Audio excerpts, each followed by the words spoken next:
Have you ever wondered about studs in an attic? These are usually installed to compensate for some inherent weakness in the roof framing.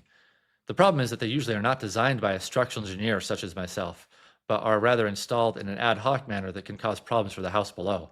All of the weight that's in that stud has to find a path all the way down to ground. And if every structural element along the way in that load path isn't analyzed, then something could break. This is kind of like you cooking a big meal and pouring the grease down the kitchen sink drain afterwards. Yeah, you've gotten rid of your grease problem, but you've created another problem for yourself. One reason why these studs are installed has to do with the hip beams. These are the diagonal elements at the corner of a roof. You can see that they are a lot longer than a typical rafter. But not only that, they also carry a lot more weight than a rafter. In this example, the beam is carrying the weight of several rafters. When you combine both of those things together, both the increased span and all the added weight, the demand on these hip beams is on the order of 5 times more than a typical rafter. However, what you'll probably see in the attic is 2 by 10 rafters, a 2 by 12 hip beam. The sizes vary, but usually the hip beam maybe is only about 20% larger than a rafter, which is just not enough to compensate for that 5x in the demand. It's for that reason that framers will sometimes install a stud at the midspan to support that hip beam. This particular photo I took in an attic and traced its load down to a beam in the main floor. The homeowner had actually been complaining about this beam before it was uncovered. There was noticeable sagging. And when we opened it up, we saw this fracture in the beam. Now, I know some of you are probably thinking that's actually a check. That means that the wood has just dried out. It's not a problem. I'm going to make a separate video about how to differentiate shear cracking from checking in wood. But let me assure you, I did the analysis on this. This is a shear fracture.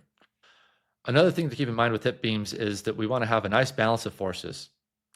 It's like if you were going camping and trying to build a teepee for a campground fire.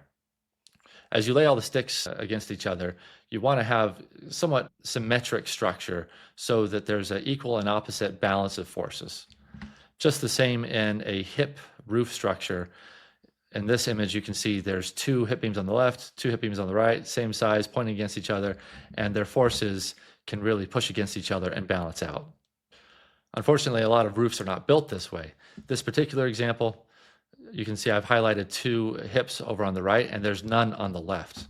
In fact, the first image I showed you was from within this attic, and the 2 hip beams are being supported by studs. And this is not only to break up their span to decrease the stress, but these studs also help to compensate for that lack of balance at the other end of the roof.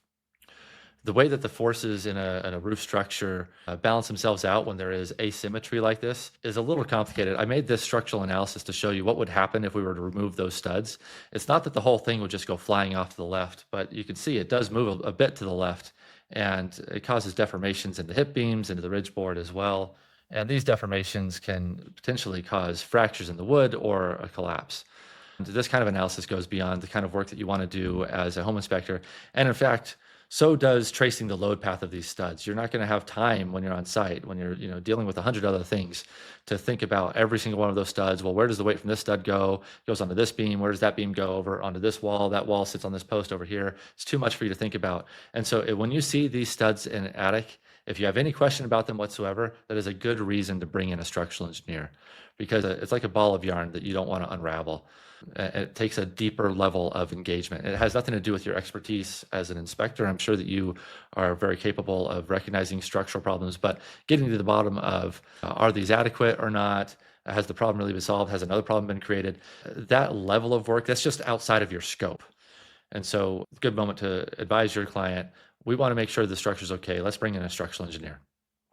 Now, if you want to know about other structural topics to increase your skill as an inspector, I encourage you to follow me on YouTube. I'm making videos like this about various topics from the foundation all the way up to the roof.